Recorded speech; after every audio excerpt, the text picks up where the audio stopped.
Menglawa, General Dini, Creo Parametric, it's a side 8 in it, the only setting of the day, the only other today, General Alema, the top layer navy or the cylinder, the ground, cylinder, pouch, cylinder powder, algo, no, do the name, doing how do you know, at the end, cylinder I do being the Vega out already, Matu, Bahu, Iron, or Matao, you thou shake wood lolame, H2 lolame, being the shape would H2 lolame. H2 low BMR, the Odaleo, 39, Dalio, who very 39, PM,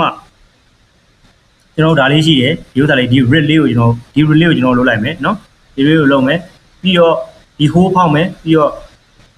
the shale, pouch, no, I don't know, Dalio 30 jam, no. My same as the top lane is 1,000, top lane. Selena, Sake, no, diameter, diameter 60 60 no? Okay, P being H2 H2 outgo, no me, outgo, grouchy me 140 shime, 140 shime. Okay, lime. Here come frame play on you, man, frame play on you below. You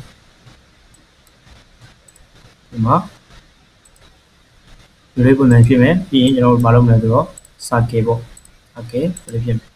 no? I be Malure, I see, and we are no? I don't. Pure DG Aqua, we have a Boa Navy, Dia Navy, DG Aqua, we are browsing the 50 Lubia, 50 bono, Tao Vidare, around 40 Lubidare, 40 Lubidare, Yavi. Being the Leboa Navy or DG, 50 Lubidare, 50. Yani, 50 Lubidare, 50. No? Okay, okay, give you H2 me, H2, symmetry me, symmetry be a 2 at 2 27, a layer C as well, launching as well, 27 flat 27 flat layer C. Hello, no? Okay. Hello, okay, then. Yavi, hello, remote frame, no? Frame play on you, video, hello, hello, bonali, hello, me.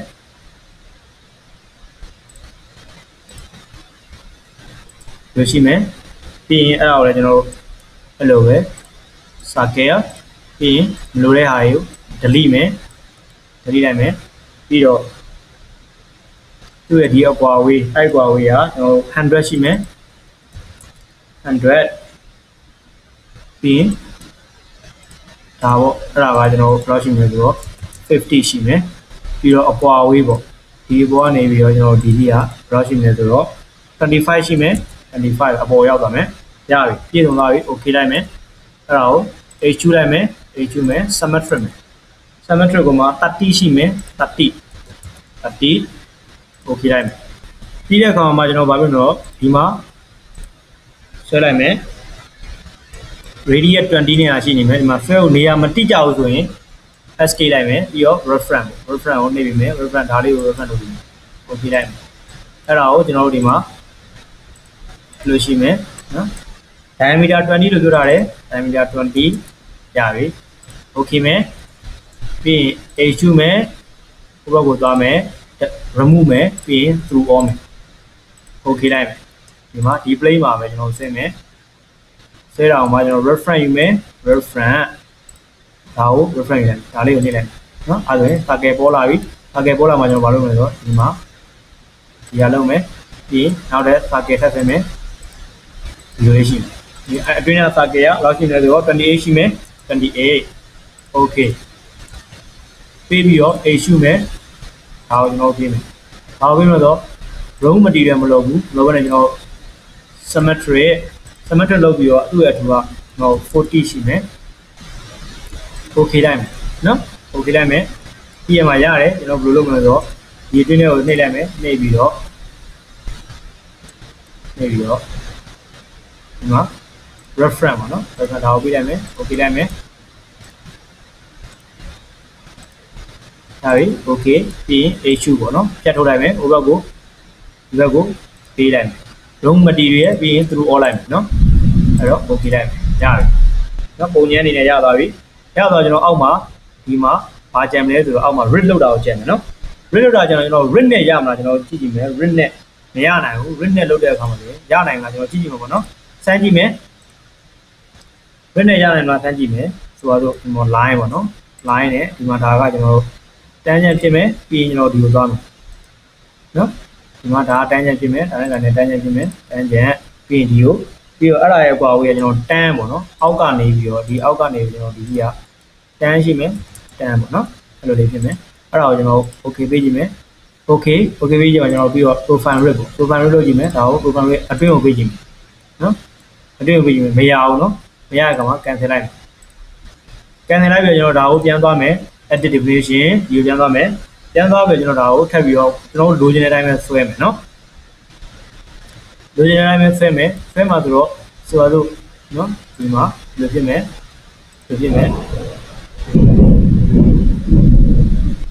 နော်ဒါကိုရင်ဆွဲလိုက်ဒါကိုဒီသွားလိုက်နော်အဲ့ဒါကို okay လိုက်မယ်ပြီးရင်ကျွန်တော် 𝐂 မယ်ကျွန်တော် symmetric မယ် symmetric ကိုသူ့ရဲ့အထူကကျွန်တော်ဘယ်လောက်ရှိမလဲဆိုတော့ thickness က10လို့ပြောထားတယ်အဲ့တော့ကျွန်တော် thickness ကို10လို့ပြောလိုက်မယ်နော်အဲ့တော့ပြီးရင်ကျွန်တော်တို့ဒါကို okay လိုက်မယ်အဲ့တော့ကျွန်တော်ဘာကြံမလို့ဆိုအပေါ်ကဒါကြီးဖောက်ဖို့ကြံမယ်ဒါတွေ plane တွေကိုဖြောက်လိုက်မယ်ဖြောက်လိုက်ပြီးတော့ကျွန်တော်ဒီမှာအဲ့ဒါကိုဆွဲမယ်ပေါ့နော်သူ့ရောကဆွဲမယ်ဆွဲတာအောင်မှာကျွန်တော်ဒီမှာ swine ပေါ့ဒီမှာ swine ပြီးတဲ့အခါမှာကျွန်တော် rectangle ဒီကနေပြီးဆွဲမယ် rectangle အဲ့လိုဆွဲမယ်ဆွဲတာအောင်မှာကျွန်တော်ဒီမှာ symmetric ပေးကြည့်မယ် symmetric လိုတာပေါ့နော်ဒါရဲ့မလိုဘူးเนาะအဲ့ဒါ undo လိုက်မယ်ပြီးတော့ဒီဥစ္စာရဲ့ diameter ကျွန်တော်ဘယ်လောက်ရှိမလဲဆိုတော့46ရှိမယ်46ရပြီပြီးတော့မလိုတာကျွန်တော်ဖြတ်လိုက်မယ်ဒါမလိုเนาะမလိုပြီးဒီဥစ္စာရဲ့ကကျွန်တော်ဘယ်လောက်ရှိမလဲဆိုတော့6ရှိမယ်6ရပြီကျွန်တော်အဲ့ဒါကို okay လိုက်မယ် okay ပြီးတော့ကျွန်တော်အောက်ထိကျွန်တော်ဖောက်ချမှာเนาะ 𝐻 ပေါ့ 𝐻 ကိုဒီဘက်ကိုပြလိုက်မယ် remove material မယ်ပြီးရင်ကျွန်တော် through all လိုက်မယ်เนาะ through all လိုက်ရင်ကျွန်တော်ဒီအောက်ထိအကုန်လုံးဒီပေါက်သွားပြီเนาะအဲ့ဆိုရင် okay လိုက်မယ်အဲ့ဆိုရင်ပုံလေးကကျွန်တော်ဒါလေးကပြီးသွားပြီเนาะဘာမှမလိုတော့ဘူးအဲ့ဆိုမှကျွန်တော် view ပေါ့เนาะ view မှာကျွန်တော်ဒီဘက်ကိုရေးမယ်ရေးပြီးတော့ဒီမှာဒါကိုပြီးလိုက်အဲ့ဒါကိုကျွန်တော်တို့ edit ပေါ့ edit လုပ်မယ်ဒီမှာကျွန်တော်ဒါတွေကိုပေါ်ကိုကြက်တယ်လို့ချင်းရရနော်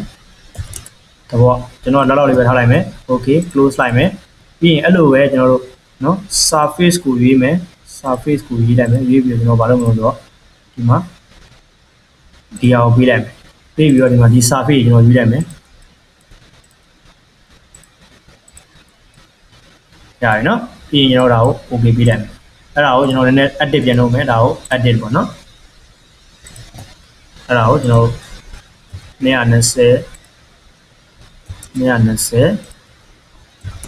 အဲ့လောက်ထားလိုက်မယ်နော် okay လိုက်မယ်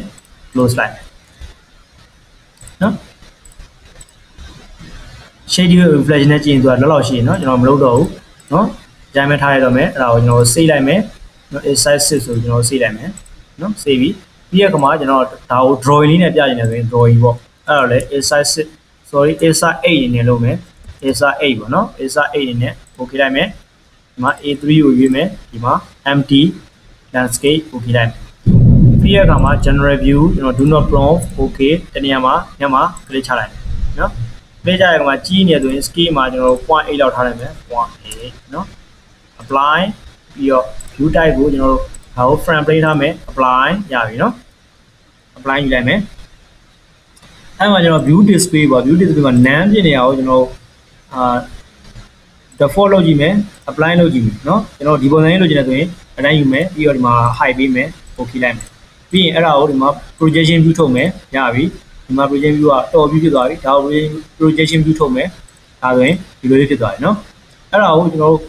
ထပ်ပြီးတော့ပြင်သေးလားဒီမှာ view display ကိုကြည့်မယ် view display မှာ none မဟုတ်ဘဲနဲ့ကျွန်တော်တို့ default လို့နေတာပြင်မယ်เนาะကိုကိုကြိုက်တဲ့အောင်ပြင်မယ်เนาะ apply none ဆိုရင်ကျွန်တော်ဘာဖြစ်သွားမလဲ none ဆိုရင်ကျွန်တော်ဒီနားကြီးပြောက်သွားမယ် apply nan ပဲထားလိုက်မယ်နော် okay ဒါလည်းကျွန်တော် view display ကို nan လို့နော် default လို့ကိုယ့်ကိုကြိုက်လို့ပြင်းယူနေတယ်နော်ကိုယ့်ကိုပြင်းယူတာကျွန်တော်မပြတော့ဘူးအဲ့တော့ဒီဥစ္စာကိုကျွန်တော်ထပ်ပြီးတော့ဘာဖြစ်မလဲဆိုတော့ဒီထဲမှာမလိုချင်တဲ့ဟာတွေကိုဖြတ်ချင်တယ်ဆိုရင် add display ကနေပြီးတော့ erase လုပ်လို့ရတယ်နော်အဲ့ erase လုပ်နည်းကိုကျွန်တော်ပြောခဲ့ပြီးသားဖြစ်တယ်နော်ပြောခဲ့ပြီးသားဖြစ်တယ်အဲ့နည်းကိုကိုယ့်ကိုသုံးကြည့်နိုင်တယ်နော်ဟုတ်ပြီအဲ့တော့ကျွန်တော်ဘာလုပ်မလဲဆိုတော့ဒီဟာကို annotate ပေါ့ show model annotation နော်ဒီကိုနှိပ်မယ်ပြီးတော့ကျွန်တော်အဲ့ဒါကို dimension မလို့သေးဘူးကျွန်တော်ဒီကိုသွားမယ် data ကိုရင်သွားမယ် cancel လိုက်မယ်နော်ဘာလို့မလို့တော့ data ကိုရင်သွားမယ်ပြီးတော့ဒီပတ်ကိုရွေးလိုက်နော်မလိုချင်တဲ့အားတွေဒါကို like click လိုက်မယ်ဒါတွေမလိုသေးဘူးနော်ကျွန်တော်ဒါတွေမသုံးဘူးဒါမယူမသုံးဘူးဆိုတော့နော်မသုံးတဲ့အားတွေကျွန်တော် like click လိုက်မယ်ဒါ apply လိုက်မယ် cancel လိုက်မယ်ရပြီအဲ့တော့ဒီမှာဒါရှိနေတယ်အဲ့ဒါကို delete လိုက်မယ်နော်ရပြီရအဲ့မှာနောက်တစ်ခါထပ်သွားမယ်ဒီကကြကျွန်တော် dimension ကိုသွားမယ်ဒီဟာကိုနှိပ်လိုက်မယ်အဲ့လိုမျိုးဖြစ်နေရတယ်ကျွန်တော်တို့အကုန်လုံး apply လိုက်မယ်နော် close လိုက်မယ်ပြီးတဲ့အခါမှာကျွန်တော်ဘာလို့လဲဆိုတော့ဒီကနေပြီးတော့ dimension ကိုရွေးလိုက်မယ် dimension ကိုရွေးပြီးတော့ all select လိုက်ဒါဆိုရင် select ပြီးသွားပြီအဲ့ဒါကို right click မယ် clean dimension လုပ်မယ်နော် clean dimension လုပ်မယ်ကျွန်တော်ဒါကို 0.4 လောက်ထားကြည့်မယ်ဒါကို 0.3 လောက်ထားကြည့်မယ်ပြီးတော့ create နှစ်လိုက်လုပ်မယ် apply ကြည့်မယ် okay ဒါဆိုရင် apply လိုက်မယ် close လိုက်မယ်ရသွားပြီရသွားတဲ့အခါမှာကျွန်တော်ဒီမှာကျွန်တော်ပြောင်းနေတဲ့ဥစ္စာတွေကိုလိုက်ပြီးတော့ change မယ်နော်ဒီ diameter ရှိတယ်အဲ့တေချာတော့ diameter ကိုကျွန်တော်ဒီကိုသွားလိုက်မယ်ဒီကိုရွေးပြီးမယ်ဒီ diameter ကိုလည်းကျွန်တော်ဒီကိုသွားလိုက်မယ်နော်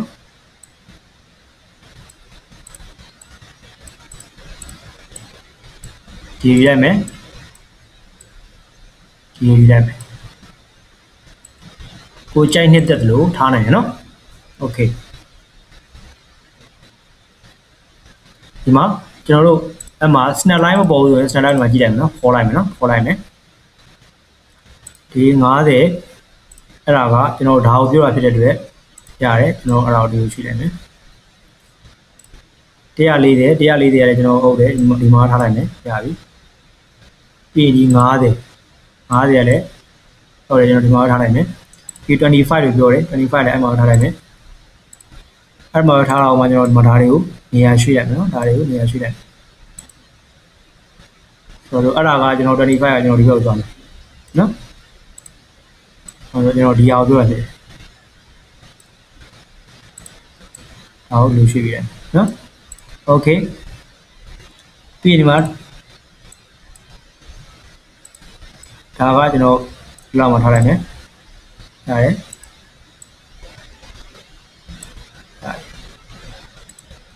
ဒီ90ကကျွန်တော်ဒီကအကွာဝေးနဲ့ဒီကအကွာဝေးပြောတယ်နော်ဟုတ်ပြီအဲလိုထားလိုက်နော်ကိုစိတ်ကြိုက်ရွှေ့လို့ရတယ်နော်ကိုစိတ်ကြိုက်ပြင်လို့ရတယ်ဒီမှာတန်း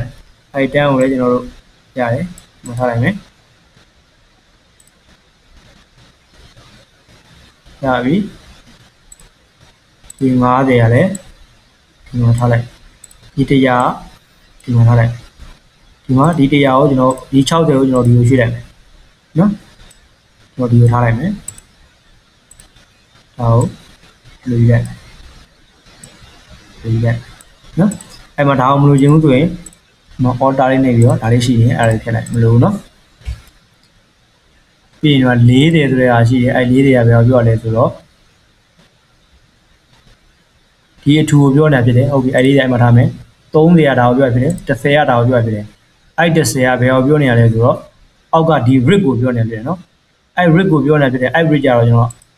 အဲ့10ကဒီမှာတိတ်မသိတာကိုသိတာနေအောင်ရွှေ့လိုက်မယ်ကျွန်တော်ဒီကိုရွှေ့လိုက်မယ်နော်ဒီကိုရွှေ့လိုက်ရတယ်အမှဆိုရင်ဒီ30ကိုကျွန်တော်အတွင်းထည့်လိုက်မယ်ဒါကိုတော့ထားလိုက်မယ်အဲ့တော့30ကိုကျွန်တော်ဒီမှာထားသလိုပဲဒီဥစ္စာကိုကြတော့ကျွန်တော်လက်လောက်ထားလိုက်မယ်လောက်ထားလိုက်ဒီ30ကိုလည်းကျွန်တော်တို့တည်တောင်လို့နည်းနည်းလေးခွဲထားလိုက်မယ်ရပြီโอเคမလိုတဲ့ဟာရှိရင်ကျွန်တော်ဒီမှာ snap line တွေကိုဒီမှာ alter လေးနှိပ်ပြီးတော့မလိုက်ပြီးတော့ဖြတ်ရမယ်နော်ရပြီဒါလည်းဖြတ်လိုက်ရအဲ့မှာဒီဥစ္စာရှိရဲအဲ့ဒါကိုကျွန်တော် ဒီဟာတွေကိုကျွန်တော်ဒီရောက်ကိုယူလိုက်မယ်ဒါကိုလိုလိုက်ယူလိုက်ပြီးရင်ဒီမှာဒါတွေကိုထပ်ဖြတ်လိုက် delete လိုက်မယ်ပြီးတော့ delete လိုက်အဲ့ဒါကျွန်တော်ဒါပြည့်စုံသွားပြီเนาะပြည့်စုံသွားရင် snap line ကိုကျွန်တော်ဖြောက်လိုက်မယ်ဖြောက်ပြီးတော့ကျွန်တော်ဒီမှာ general view နှိပ်မယ် click လိုက်မယ် click ပြီးတော့ scale ကိုကျွန်တော် 0.5 လောက်နဲ့နမူနာ model ထည့်မှာ 0.5 ထည့်ရမယ် apply မယ်ပြီးတော့အဲ့ဒါကို standard orientation နဲ့ထားမယ်ပြီးရင် view display ကိုကျွန်တော်ဒါကို shading width နဲ့ထားမယ်ဒါကိုじゃ default နဲ့ထားမယ်ပြီးရင်ဒါကို high နဲ့ထားမယ် apply မယ် okay မယ်เนาะအဲ့ဒါဒီမှာကျွန်တော်နေရာလေးကိုလေးရွှေ့ထားတယ်เนาะဒါလေးကိုကျွန်တော်ဒီဘက်နဲ့ရွှေ့လိုက်မယ် okay အဲ့ဒါကျွန်တော်ဒါလေးကိုပုံလေးရပြီးသွားပြီပြီးသွားတဲ့အခါမှာဆိုရင် print out မယ်เนาะ print out မယ် file save as export setting ဒီမှာ Pantable သုံးမယ် content ဒီမှာဒါရကုန်သုံးမယ်ပြီးရင် close လိုက်မယ်ကျွန်တော် export လိုက်မယ်เนาะပြီးရင် extra 8အနေနဲ့ပဲကျွန်တော်ထုတ်လိုက်မယ်ခဏစောင့်မယ် okay ဒါဆိုရင်တော့ကျွန်တော်ဒီမှာ extra 8လေးကိုကျွန်တော်ဒီမှာ drawing ထုတ်ကြည့်တာပြီးသွားပြီလေเนาะဒါလေး drawing ထုတ်တယ် Pantable အနေနဲ့သုံးတဲ့ဥစ္စာတွေကိုကျွန်တော် Pantable အကြောင်းပြောခဲ့တာရှိတယ်အဲ့မှာရှားပြီးကြည့်ရင်ပို့ပြီးရှင်းနေသွားလိမ့်မယ်เนาะဒီမှာ line တွေရဲ့ thickness တွေ line တွေရဲ့အရောင်တွေเนาะ dimension line တွေရဲ့အရောင်တွေဒီ letter တွေရဲ့เนาะ font တွေပေါ့အဲ့ဒါတွေကိုကျွန်တော်ပြောခဲ့တာရှိတယ်เนาะအဲ့တော့ဒီပုံလေးရဆိုရင်လွယ်လွယ်လေးပဲဖြစ်ပါတယ်เนาะ live လုပ်ကြည့်လို့ live ဆွဲကြည့်လို့လည်းအဆင်ပြေလိမ့်မယ်ထင်ပါတယ်เนาะနားလည်လိမ့်မယ်လို့လည်းမျှော်လင့်ပါတယ်ကြည့်ရှုပေးရတဲ့အတွက်အားလုံးကိုကျေးဇူးတင်ပါတယ်